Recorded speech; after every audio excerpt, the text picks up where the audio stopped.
오늘 시간에는 고린도후서 강의 11번째 시간입니다. 진정한 사도로서 직무를 수행하려면 어떤 올바른 자세가 필요할까라는 제목으로 함께 말씀의 은혜를 나누길 원합니다. 사도로서 바울이 걸어가야 할 그 길에 제동을 건 사람들이 있었습니다. 너는 사도가 아니다. 이렇게 일부가 다는 아니지만 그런 사람들이 있어가지고요. 이런 일들 때문에 결국에 사도 바울은 몹시 힘들었습니다. 그 사람의 자격을 운운하는 것인데 그 자격을 자기들이 생각한 어떤 잣대로 이렇게 얘기를 하는 거죠. 많은 사람들이 오늘날도 이렇게 어떤 자격을 운운하는 이런 것들이 좀 있습니다. 그래서 사도 바울은 그 문제를 풀어줘야 했었고 뿐만 아니라 그것을 편지로 남겼는데 그것이 오늘날에 우리에게 고린도후서라는 성경이 된 거죠. 그래서 고린도후서라는 책은 상당히 설교하기 쉽지 않습니다.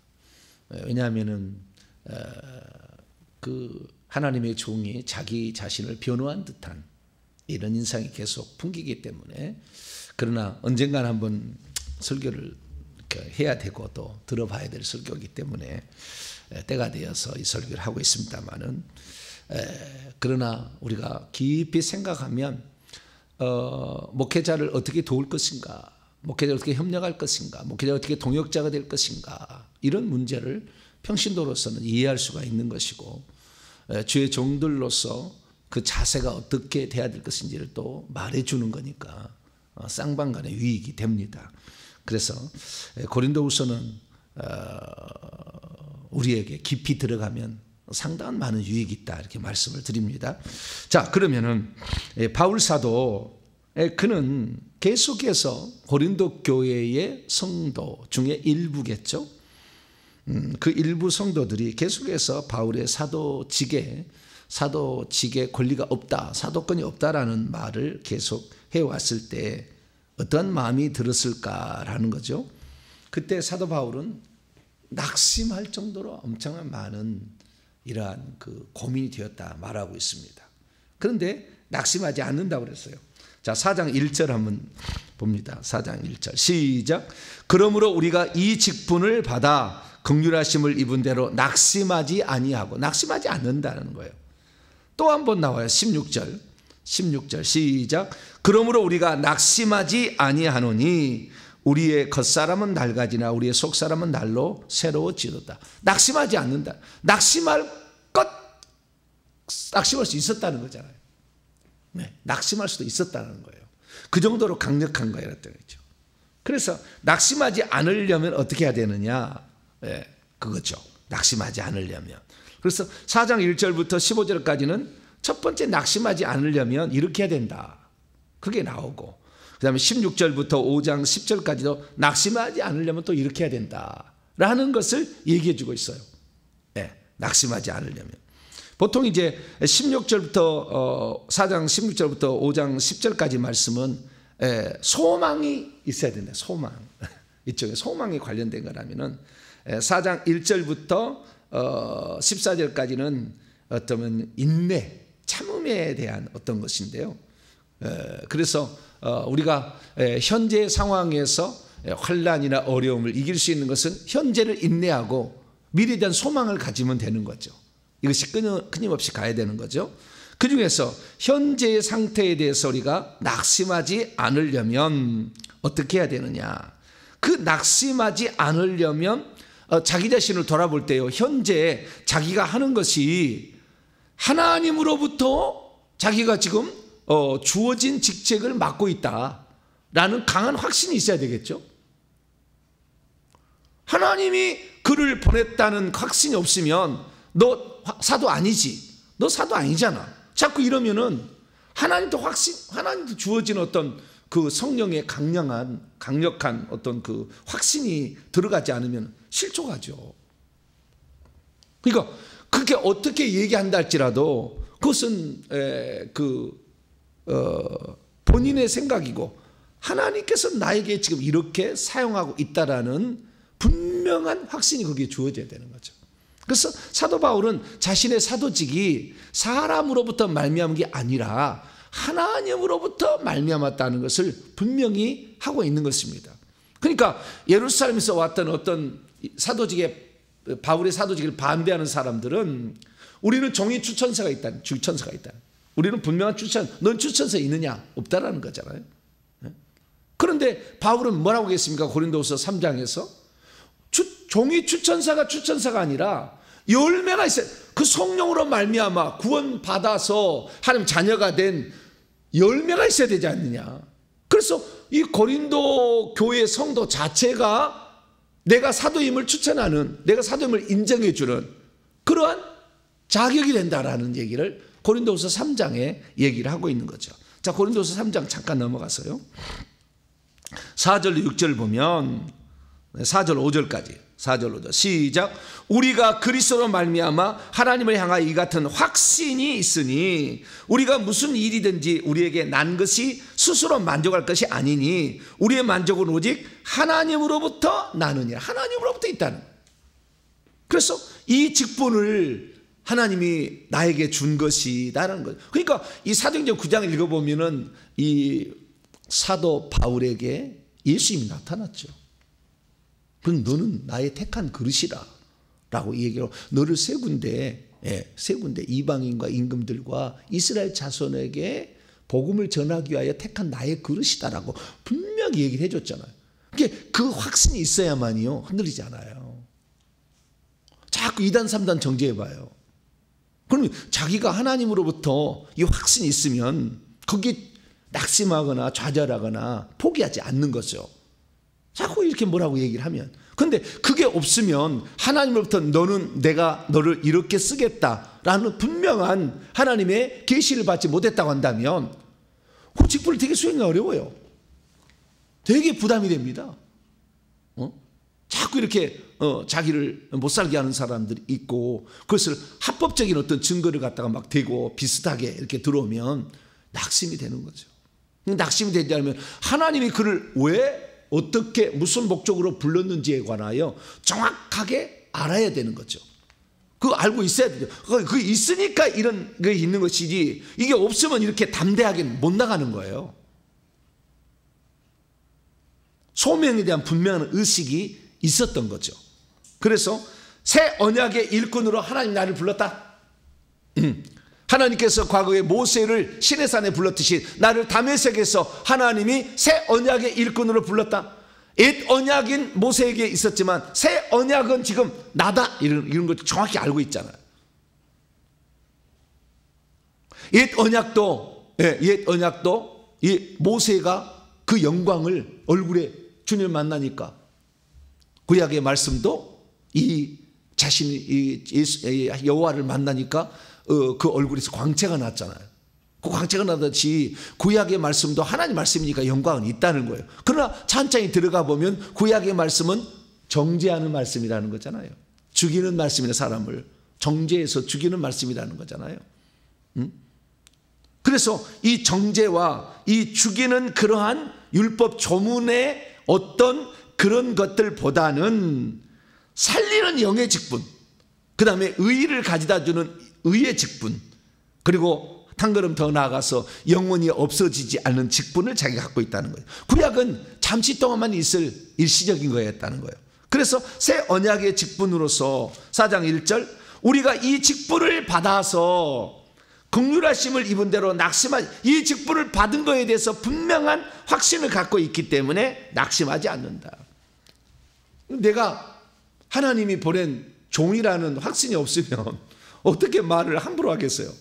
네, 함부로가 아니라 분명하게 하겠어요. 정확하게, 담대하게 이렇게 얘기할 수 있겠어요. 그게 없으면 안 되는 거예요. 네, 그게 있어야 되는 거죠. 나를 부른지 안 부른지 잘 모르겠다. 아직 안 부른 거죠. 아직 안 부른 거예요. 네. 저희 집사람이 늘 한 얘기가 있어요. 사람들 중에 상담하러 온 사람 중에서 목사님 내가 목사가 돼야 될까요? 말아야 될까요? 이렇게 물으러 온 사람이 가끔 있어요. 네, 가끔 있어요. 근데 목사가 돼야 되냐 말아야 되느냐 이 문제에 대해서 물으러 오는데 그분의 나이가 60대 후반에 70대 가까이 된 거예요.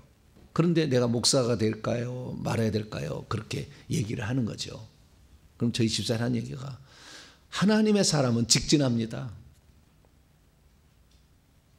직진하는 것이지 흔들리거나 헷갈리지 않는다는 거예요. 직진하게 해버려요. 하나님이. 내가 아니라 할지라도 그 길을 가도록 하나님 만들어버리고 직진하게 하는 것이지 막 옆으로 갔다가 샜다가 막 이러지 않는다는 거예요. 네? 그 하나님께서 그를 들어쓰기 위하여 만세전에 작정해가지고 이 땅에 보냈는데 막 헷갈리지 않는다는 거예요. 물론 그 길을 가지 못하도록 악한 영이 너무 많으면 방해를 놓을 수가 있겠죠. 방해를 놓을 수가 있으나 그 길을 갈 것인지 말 것인지 이게 왔다 갔다 하지는 않는다는 거예요. 나이가 이미 들었는데 언제 그럼 소명을 받아서 언제 훈련 받아서 언제 쓰임 받아 70살 다 되는데. 그래서 그것은 아닌 거다.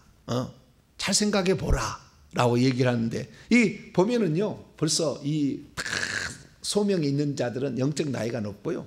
그 다음에 소명이 다 있어요. 하나님 교회 그리고 그런 길을 걸어오고 있어요. 그래서 이 직분을 어떤 맡은 거에 대해서 사도 바울은 새 언약의 직분에 대해서 자기는 나는 새 언약의 직분을 맡은 사도로서 그 길을 현재 가고 있다. 그런데 그렇기 때문에 어떠한 비난의 화살이 내게 박힌다 할지라도 나는 낙심하지 않는다. 낙심하지 않는다. 라는 사실을 그는 말해주고 있습니다. 그래서 그 낙심하지 않는데 이 직분을 어떻게 받았느냐. 근데 이게 더 중요한 거예요. 또 어떤 사람은 자기가 그 직분을 받았는 데에 대해서 너무 뭐라고 그러지? 지나쳐 오버하는 사람이 있어요.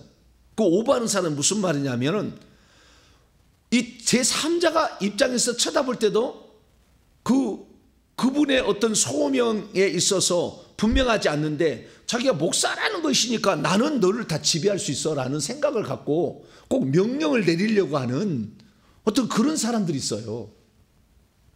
근데 함량이 좀 적는데도 아주 자기를 엄청난 사람인 것처럼 착각하는 그런 사람들이 있는 거예요. 그래서 이것도 좀 아니다라는 생각이 들어요. 제가 이렇게 사람을 만나보면은 이것도 아닌데 하는 생각도 들어요. 그래서 우리가 하나님이 쓰실 사람들은요 그 역량부터가 달라요. 자질 자체가 달라요. 생각하는 것 자체가 달라요. 생각하는 것 자체가 달라요. 그러나 그 직분을 수행하는 그 사람의 마음은 언제나 어떤 상태에 있어야 되느냐. 바울 같은 항상 마음이 있어야 돼요. 그것은 뭐냐면 나는 내가 잘나서 이 사도가 된 게 아니라 하나님이 나를 사도로 불러서 주셨다. 불러 쓰셨다라고 그 확신이 있어야 돼요. 디모데전서 1장. 그 마음이 있어야 돼요. 그 마음이 없으면 교만해져요. 아주 교만해집니다.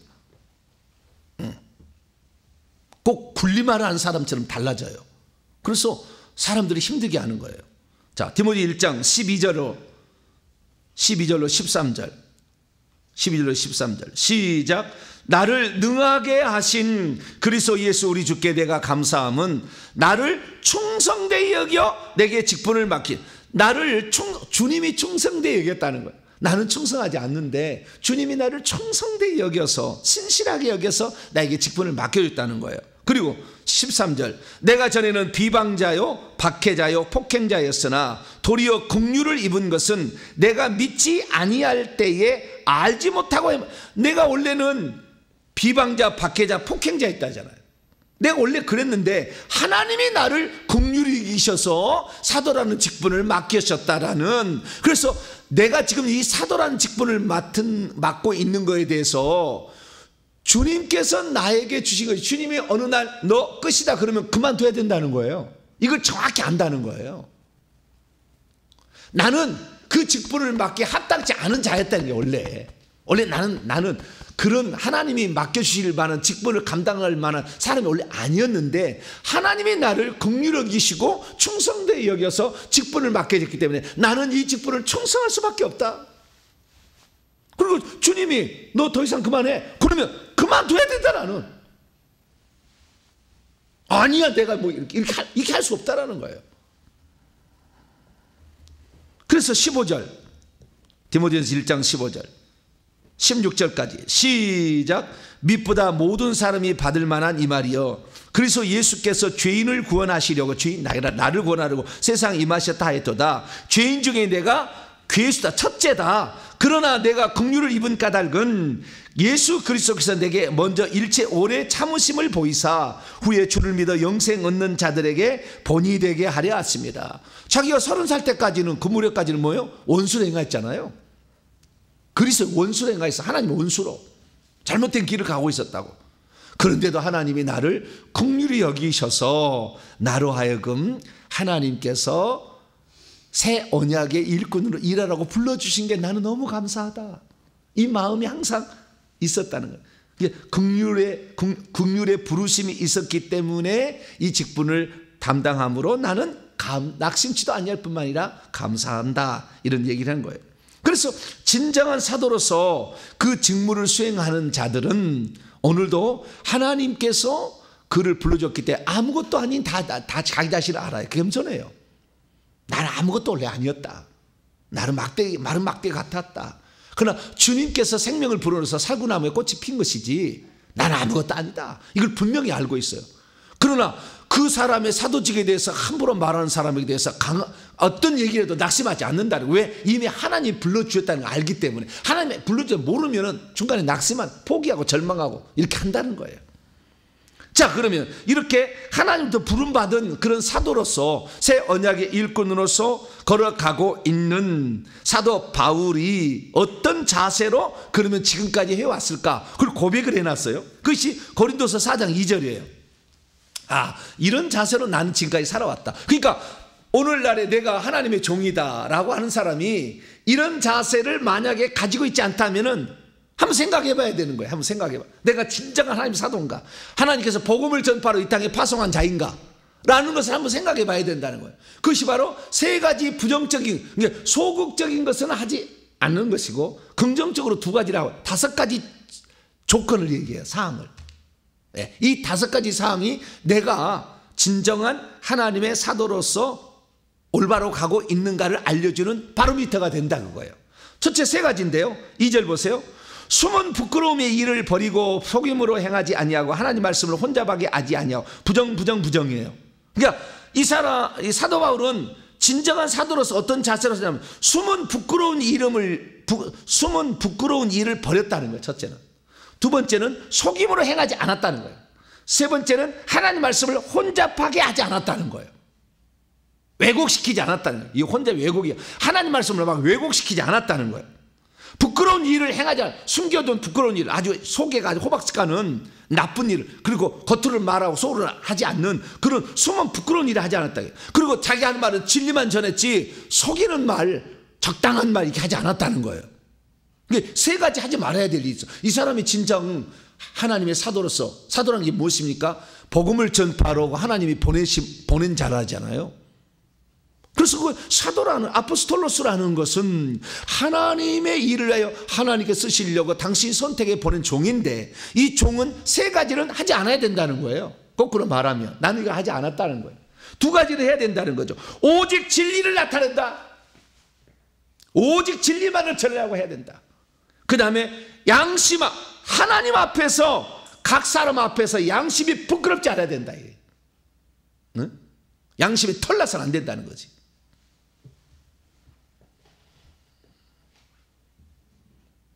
저는 참 이런 이야기가 이 성경에 있는지도 몰랐는데, 맨날 고린도서 4장 4절을 인용하고 그리스도는 하나님의 형상이라 맨날 이런 얘기만 했지 4장 2절에 이런 얘기 있는지 이번에 고린도 후서를 보면 깜짝 놀랐어요. 이런 보화가 여기에 들었네.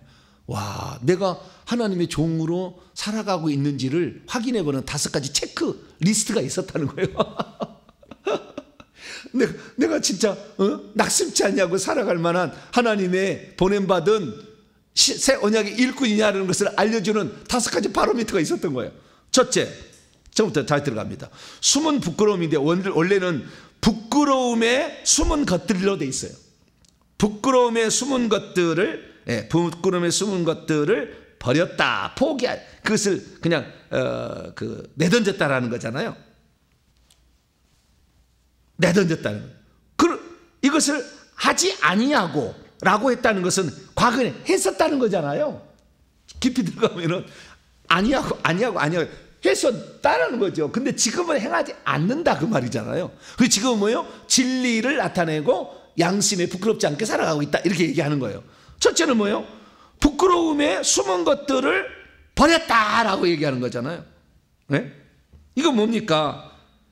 거꾸로 말하면 숨은 부끄러움이 있는 자, 속임수, 교활함으로 괴율을 가지고 있는 자, 괴율대로 행하는 자, 하나님 말씀을 왜곡시키는 자가 거짓 사도다 그 말이에요. 다른 말로 말하면 이게 거짓 사도다는 거예요.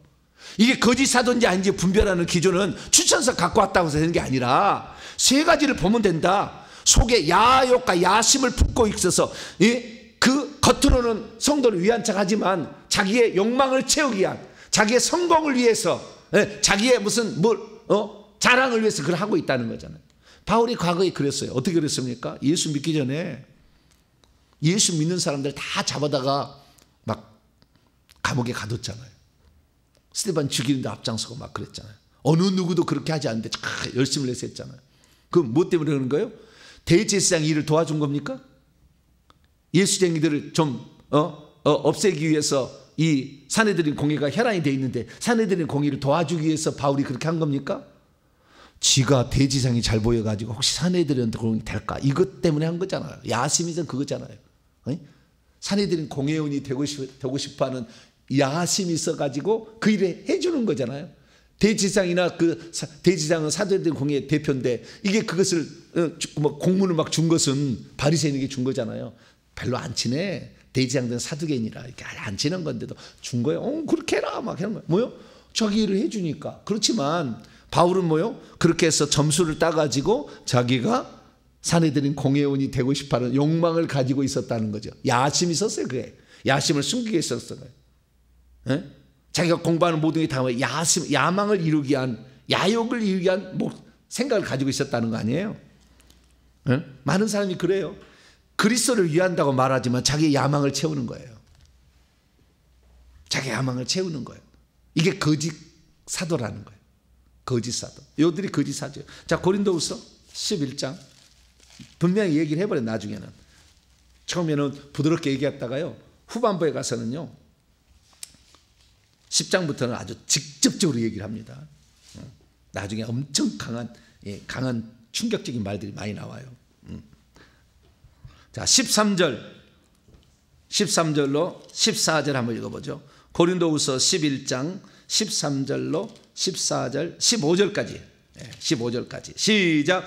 그런 사람들은 거짓 사도요 속이는 일꾼이요 자기를 그리스도의 사도들이라고 가장하는 자들이니라. 이것은 이상한 일이 아니니라. 사단도 자기를 광명의 천사로 가장하나니 그러므로 사탄의 일꾼들도 자기를 의의 일꾼으로 가장하는 것이 또한 대단한 일이 아니니라. 그들의 마지막은 그 행위대로 되리라. 아예 후반부에 가서는 처음에는 어떤 사람이라고 얘기를 하고 자기가 하지 않는 것을 이렇게 얘기함으로 간접적으로 얘기를 하는데 나중에 그게 거짓 사도다. 그게 속이는 일꾼이다. 그게 사탄의 일꾼이다. 새 언약의 일꾼 아니야. 의의 일꾼 아니야. 분명히 얘기를 한 거죠. 그래서 이 야욕을 품고 이렇게 해서는 안 돼요. 그래서 사도 바울은 자기가 자기의 그 야욕을 채우기 위한 모든 외형적인 것을 다 배설물로 여겨버리지. 나중에 다 버려버려. 그리스도를 얻기 위한 모든 것이라면 어떤 것도 다 버려버리더라고요. 싹 버려버려요. 그래서 이 사도 바울은 숨은 부끄러움의 일을 버렸다. 그러나 거짓 사도들은 속에 야욕을 품고 그 다음에 위한 척, 고린도 교회를 위한 척 이렇게 탁탁 했다는 거예요. 그러자 자기의 생각하고 비슷한 얘기를 해주는 그 사도를 따라가게 된 거예요. 거짓 사도를 따라가게 된 거예요. 두 번째는 속임, 옛날에 괴율이라고 되어 있는데요.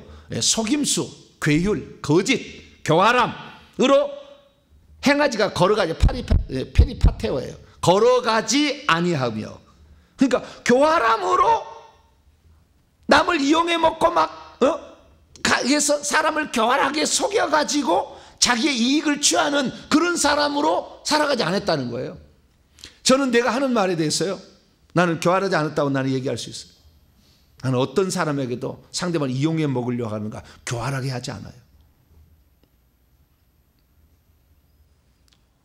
야망 이런 거 없어요.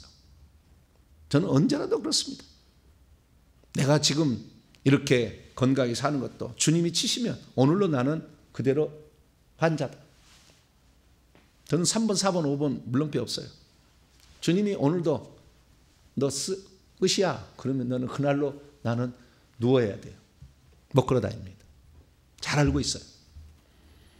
내가 가지고 있는 모든 이러한 지식과 깨달음은 성령께서 깨닫게 해주신 것이고 하나님이 주신 것이라 100% 나는 그 생각 갖고 있어요. 주님이 나를 치시면 오늘도 언제든지 느부갓네살 왕처럼 미쳐가지고 짐승과 풀 가운데서 누워서 5년 동안 정신없이 살아가는 그런 사람이 될 수 있다. 나는 그래서 나의 모든 지식에 나의 모든 생각들은 주님에 의해서 붙들림 받을 때만 의미 있고 가치가 있다. 그래서 저는 제가 얘기하는 것을 담대하게 얘기하는 거예요. 주님이 하신 거라는 것을 분명히 알기 때문에. 그러나 또 주님이 아니다 그러면 그만 저는 오늘이라도 그만둘 거예요. 오늘이라도 나는 그만둡니다. 항상 난 그런 생각 갖고 있습니다. 다윗이 왕이 된 것이 자기가 잘나서 왕이 된 게 아니잖아요. 그러니까 압살롬이 왕위를 찬탈하자 기꺼이 내버려버려요. 내가 잘못했구나. 내가 잘못했구나. 요압 장군으로 하여금 압살롬 한 방에 끝내버리지. 그러나 그렇게 하지 않았어요. 그래서 진정한 하나님의 사람은 자기가 세워지고 허물어진 모든 것 주권이 주님께 있음을 알아. 이걸 아는 사람, 이거 아는 사람이야 돼. 그래야 괴율로 행하지 않아요. 주님이 그만두라 했는데 나는 계속해서 하나님의 사람이라고. 사울이 그랬잖아. 사울이 하나님이 이미 버렸잖아. 그런데도 나는 안 버렸다. 하나님이 나를 쓰신다. 끝까지 했잖아. 그렇게 비참해 죽잖아. 그래서 자신의 잘못을 책망해도 회개치 아니하고 끝까지 버티고 얼마나 하나님 마음이 아팠겠어요. 사울을 왕을 버린 것을 두고 사무엘이 눈물로 밤새도록 울었다잖아. 그렇게 겸손했던 사람이 어떻게 저렇게 달라질 수가 있을까? 그래서 교활함으로 행하는 사람들이 거짓 사도다. 나는 교활함으로 나는 진실함으로 행했다는 거 아니에요? 응? 부끄러움으로 행하지 아니하고 솔직하게 얘기를 했고 교활함으로 행하지 아니하고 진실하게 나는 말했다는 거잖아요. 진실함 행했다는 거잖아요. 이 사람이 진짜 하나님이 세우신 진짜 하나님의 종으로 사도라 한다면 솔직하게 얘기를 해야 되는 것이고 진실함으로 얘기를 해야 된다는 거예요. 마지막 세 번째는 하나님 말씀 왜곡되게 하지 않았다. 순결해야 된다는 거예요. 말씀을 이용해서 사람을 치는 도구로 쓰지 않는다는 거예요. 순결해야 돼. 순결해야 돼. 어땠습니까? 제가 지금까지 얘기했습니다만 이 사도 바울을 사도가 아니라고 한 이유가 뭡니까? 형제를 용서하지 아니한다 이거잖아요. 음란한 자기 아버지의 후처를 아내로 둔 그 사람을 책망하지 아니하고 그 사람을 용서하지 안 해준다. 용서 안 해준다. 우리는 모든 어떤 죄인이라도 용서해 주지 않느냐. 말씀을 이용했으나 그 말은 틀린 거 아니지. 죄인을 용서하려고 주님이 왔으니까 죄인을 용서해 줘야 돼. 근데 그 죄를 버리지 않냐고 그 계속해서 그렇게 적은 누르기 온등이 퍼지도록 계속 있는 것을 용납해 주는 성도뿐만 아니라 그 사람 자체도 잘못했잖아. 그럼 우리가 회개를 했을 때 용납해 주는 그 문제에 있어서 회개를 하지 않아요. 죄를 지은 죄인을 용서해 주는 문제에 있어서 어떻게 용서해 주냐 이걸 알아야 되잖아요. 마태복음 말씀 보면 70번에 7번씩이라도 용서해 주라고 얘기를 하잖아요. 그런데 70번에 7번씩 이렇게 용서해 준다고 할지라도 용서를 그러면 해주면 무조건 다 죄인이 오면 다 용서를 해주는 거냐? 성경은 분명히 얘기하고 있어요. 자, 누가복음 17장. 제가 예전에 그런 예를 들었잖아요. 동성애 하는 사람이 왔는데 동성애 하는 사람이 회개치 않았어. 근데 그 동성애자를 위해서 축복해주고 성찬식 해주는 게 과연 맞냐 이거지. 누가복음 17장.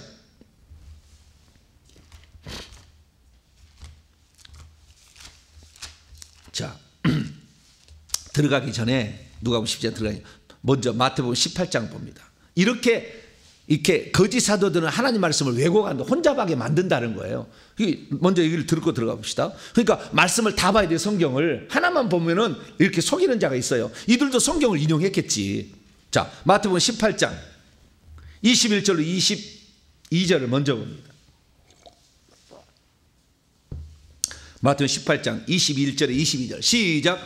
그때 베드로가 나와 이르되 주여, 형제가 내게 죄를 범하면 몇 번이나 용서하여 주리이까? 7번까지 하오리이까? 예수께서 이르시되 내게 이르노니 7번뿐 아니라 7번을 70번까지라도 할지니라. 이 말을 그냥 겉으로 들으면 무슨 죄이다 용서해 줘야 된다는 것으로 되잖아요. 그렇게 들려. 이렇게 첫 번째. 근데 두 번째 함정이 있어. 이제 두 번째 들어가서 함정이, 첫째는 나에게 죄를 범한 자를 용서해 주는 거예요. 지금 여기에 나에게 죄를 범한 자라니까. 이건 그렇잖아요. 나에게 죄를 범한 자를 용서해 주라는 말이지. 지금 교회 공동체에 지금 음행하는 자가 있는데 나에게 죄를 크게 보면 있을 수도 있겠지만 나에게 실제적으로 범죄한 건 아니잖아. 첫 번째, 이 적용을 잘못한 거예요. 두 번째, 누가복음 17장 넘어와서 이제 이 말에 대해서 그냥 무조건 용서해 주는 것처럼 마태복음은 읽혀질 수 있다는 거예요. 그런 말씀을 대가지고 무조건 용서해 준다 이렇게 얘기할 수 있다는 거예요. 그럼 누가복음 뭐라고 했냐? 주님이 그렇게 얘기하지 않았어요. 용서는 용서해 준데 조건이 붙었었어요. 그래서 누가복음 정확히 이걸 얘기해 주는 거예요. 자, 누가복음 17장 3절로 4절. 3절로 4절 읽습니다. 시작. 너희는 스스로 조심하라. 만일 내 형제가 죄를 범하거든 경고하고, 뭐라고요? 요대로 했잖아. 경고하고. 두 번째, 회개하거든 용서하라. 경고하라. 잘못했다. 그 다음에 회개하거든 용서해 주라. 4절, 만일 하루에 7번이라도 너에게 죄를 짓고 7번 내게 돌아와 내가 회개하노라, 잘못했다 라고 하거든 너는 용서하라. 이렇게 말하잖아요. 성경대로 해야지. 근데 마태복음 18장의 말씀만 갖다가 얘기를 하게 되면 어떻게 돼요? 70번씩 7번이라도 무조건 죄는 용서해 줘야 되는데 이것만을 생각해서 말씀을 왜곡시킨다는 거예요. 그래서 고린도서 4장 2절에 하나님의 말씀을 혼잡하게 하지 아니하는 자가 진실한 사도다. 하나님 말씀을 왜곡시키지 않은 자가 진실한 사도다 라고 이렇게 사도 바울이 말하고 있는 것이죠. 그래서 진정한 사도의 직무를 수행하는 올바른 자세는 솔직해야 되고 진실해야 되고 순결해야 되는 거죠. 순결해야 되는, 막 왜곡시키면 안 되는 거죠. 혼잡하게 하면 안 되는 거죠. 정말 깨끗하게 그 모습 그대로 정확하게 전해주시, 자기의 사도라는 것을 증명하기 위해서 속임수로 이렇게 살짝 틀어가지고 자기의 야욕을 숨긴 채 위한 척 이렇게 하지 말라는 거예요. 그러면은 너 끝이야. 넌 거짓이다. 주님 그렇게 얘기한다는 거예요. 그 다음 두 가지 더. 두 가지는, 이건 긍정적인 두 가지예요. 첫 번째는 뭐냐? 오직 진리만을 나타내었다라고 말합니다. 저는요 이 부분에 대해서 너무 나는 감사해요. 제가 처음부터 예수 믿을 때부터 오직 예수님을 알고 싶어 했고, 왜냐하면 내가 너무 늦게 믿었잖아요. 고등학교 2학년 때 예수를 믿었기 때문에 주님을 너무나 알고 싶어 했어. 성경을 너무나 알고 싶어 했어. 그런데 제대로 가르쳐주는 분이 많지 않더라고. 항상 나는 갈급했어요. 그래서 왜 저것밖에 얘기를 못 해줄까? 그 말씀 갖고 왜 저것밖에 얘기를 못, 나의 양이 안 차는 거예요. 저는 처음 예수 믿을 때부터 목회자가 될 것 같더라고요. 처음 예수 믿을 때부터.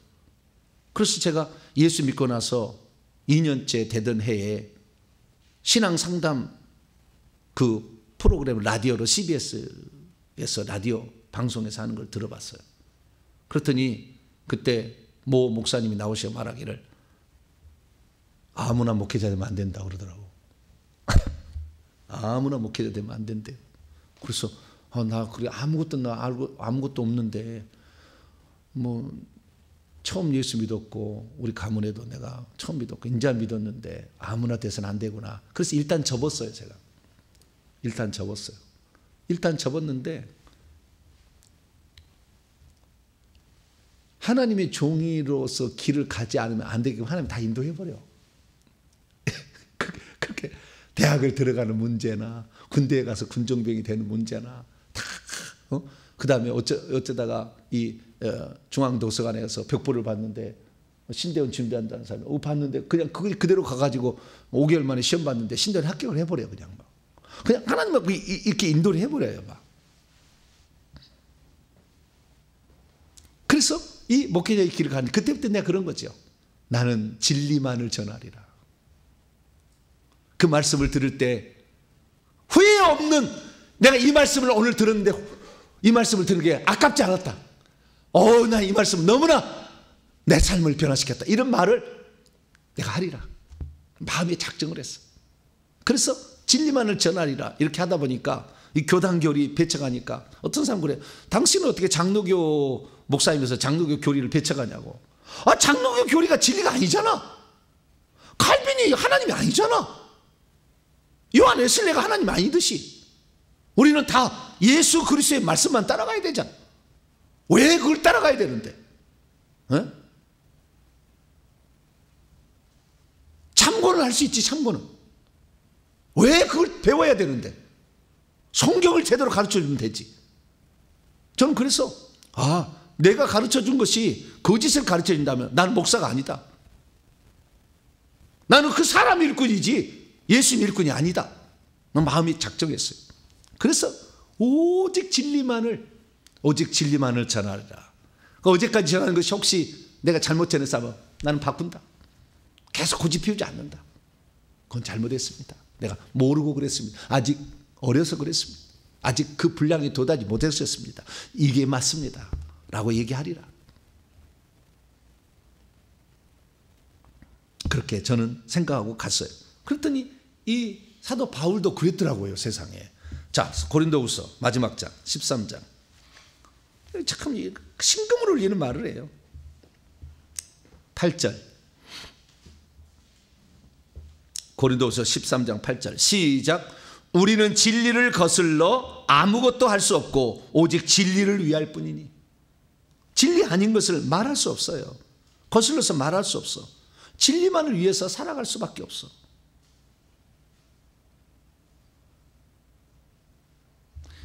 그게 바로 사도 바울의 삶이었다는 거예요.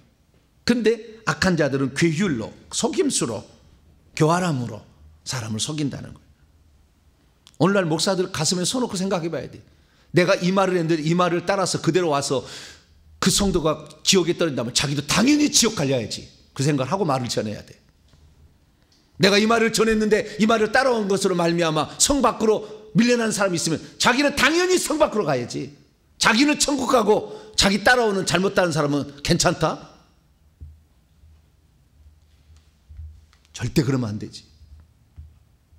항상 양심에, 그 다음에 양심이야. 양심에 부끄러움 없게. 말은 그렇게 하고 자기는 아니고 그러면 안 되지. 정말 생각해야 돼요. 주의 종들은. 내가 이 말을 했는데 이 말을 듣고 누군가가 따라오게 될 텐데 이 말을 따라오는데 잘못된 길을 가서 망가뜨리는 길이었다. 거짓된 길이었다. 한 번 구원 영원한 구원입니다. 한 번 구원 영원한 구원을 위하여 하나님이 주셨지만 실제는 그렇게 안 돼. 얘기를 해줘야지. 실제는 아니라고. 우길 게 아니라. 한 번 구원 영원한 구원을 준 거예요. 주님이. 그러나 실제는 그렇게 안 돼. 대부분이 안 돼. 그럼 실제로 얘기해 줘야지. 성경 그렇게 안 나온다고. 믿음만 있으면 천국 간다고 그게 안 나오고 그것도 나오긴 나오지만 주여 주여 하는 자마다 천국에 들어가지 아버지의 뜻대로 행하는 자라 천국에 들어 예수님이 얘기한 것도 있잖아. 예수님을 행위 곤란죄로 매도할 거요? 뜻대로 행하는 자를 구원받는다고 한다면? 그렇다고 주장하는 사람이 있다니까. 양심이 부끄럽지 않아야 돼. 양심이. 성경 말씀대로 믿어야 되잖아. 왜 교리대로 믿으려고 그래? 얼마나 잘못된 사람이 많은지 몰라. 하나님이 그런 자를 가만두겠어요? 진 이겨버리지. 나중에 살을 찢어버릴 거예요. 주님이 다 나중에. 너는 나의 종들을, 나의 백성들을 살리라고 너희 줬는데 네가 죽였잖아. 죽여. 그 얘기할 거겠죠. 저는 그랬어요. 나는 내가 얘기하는 것에 대해서 나는 진리만을 얘기하리라.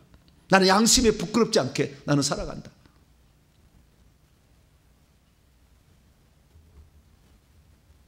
항상 난 그 마음을 갖고 있어요. 하루를 살아도 한 번을 설교해도 진리만을 얘기한다. 그리고 하나님과 사람 앞에 양심에 부끄럽지 않도록 살아가리라. 그것이 나의 설교에 있어서 코어가 되는 것이다. 핵심이 되는 거다. 다른 뭐 유식함으로 무슨 박사학위 따가지고 무슨 똑똑한 무슨 현학적인 설교를 통해서 사람을 바꾸는 게 아니다.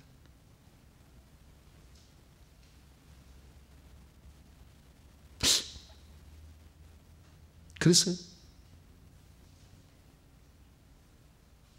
정말 제가 일평생에 제가 그랬어요. 처음에는 제가 잘 몰랐어요. 뭘 몰랐냐면 교육으로 사람을 바꿀 수 있다 생각했어요. 물론 교육이 아니고서는 안 됩니다만은 교육으로만 되는 줄 알았어요. 왜? 잘못 가르치잖아. 계속 들어보니까. 그래서 제대로 가르쳐야 되겠다. 그래서 제가 대학도요 교직을 이수를 하고 이 국어과 2급 정교사 자격이 있어요. 제가 최고의 말을 들어봤어요. 그리고 그러나 신대원을 가서도 교육을 더 해야 된다. 혹시 배우지 않은 게 있을까요? 그래서 제가 MA를 과정을 했어요. 쉽게 말해서 이 석사 과정을 또 한 거죠. 기독교 교육학을 했어요. 대한민국 최고의 그런 거에서 공부를 했어요. 기독교 교육학을 했어요. 그래서 교육을 하려고 제가 개척을 해가지고 내가 알고 있는 성경 지식을 전하면 되리라고 생각하고 열심히 해봤어. 왜냐하면 나는 워낙 진리를 사모했으니까. 그 진리만 전하면 될 줄 알았어. 그런데 결국에 성령이 빠지면 헛것이라는 걸 나중에 알아요. 말장난이 될 수가 있다는 걸 알아요. 성령이 들어가지 않은 건 안 된다. 그래서 제가 그것이 안 되는 이유를 뭘까 계속 고민을 했어요. 그러면서 성령의 나타남과 능력이 있어야 된다는 것을 점차 깨닫게 돼요.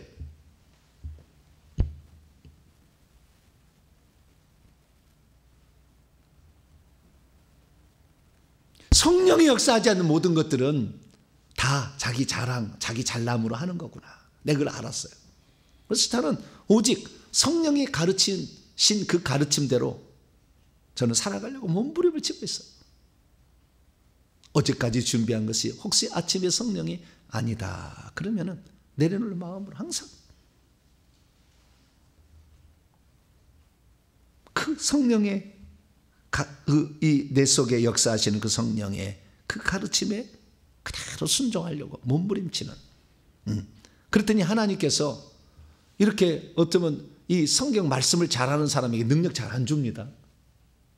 특징이 무대포를 믿는 사람이 좀 주지 잘 안 주는데, 그런데 성경대로 믿었음에도 불구하고 능력을 하나님이 주는 백은 아니지만, 그러나 그런 사람으로서 하나님이 쓰시게 된 게 뭐냐, 이게 뭐예요? 항상 성령의 인도하심을 따라가려고 몸부림을 친 거예요. 그랬더니 성령의 나타남과 능력도 오게 되더라고요. 그래서 우리가 내가 잘난 것으로 하는 게 아니라 성령께서 하셔야 진짜구나, 이것을 더욱더 새삼 깨닫고 있습니다. 그래서 이 사도 바울은 이 5가지, 3가지 부정적인 거 하지 않았어요. 부끄러움에 숨겨진 것들을 버렸어요. 교활함, 속임수를 버렸어요. 하나님의 말씀을 왜곡하지 않았어요. 그래서 솔직하고 진실하고 순결하게 했고, 진리만을 나타내면서 양심에 부끄럽지 않게끔 행하였다. 그것이 바로 하나님의 보내신 진실한 사도의 태도와 자세다 라는 사실을 고린도서 4장 2절에 우리에게 말해주고 있습니다. 오늘 우리가 누구를, 성도 입장입니다. 누구를 내가 따라갈 것인가? 누구의 말을 경청할 것인가? 누구의 말을 더더더 우선순위로 둘 것인가를 생각해 봐셔야 돼요. 주의 종들은 내가 바로 어떠한 상태로 지금 말하고 있는 것인가 생각해 봐야 돼요. 내가 지금 앞으로 어떻게 내가 말을 해야 되고 살아가야 될 것인가를 이것을 통해서 생각해 보시고, 이 시대 가운데에 하나님께서 쓰신 종들이 있어요. 군데군데마다 있습니다. 그런 종들이, 귀한 종들이 많이 있어요. 그래도 있으니까 그런 종들의 말을 잘 따라가셔서 진리만을 결국에 따라가셔서 진리의 나라, 진리의 영, 영원한 진리 대신 예수 그리스도의 품에 안기는 복된 성도가 되길 간절히 바랍니다. 거룩하신 하나님 감사합니다. 누가 과연 진정한 사도일까? 그런 사도는 어떤 자세로 살아가고 있나 살펴보았습니다. 오늘 대한민국의, 아니 전 세계 주의 종들이 이 말씀에 따라서 자기를 비춰보고 오늘도 이 부끄럽지 않게끔, 그리고 남을 속이지 않고 하나님 말씀 왜곡하지 않고 진리만을 말하며 하나님과 사람 앞에 양심에 부끄럽지 않게 살아갈 수 있도록, 그리고 그렇게 사역할 수 있도록 도와주시옵소서. 우리 주 예수 그리스도의 이름으로 기도하옵나이다.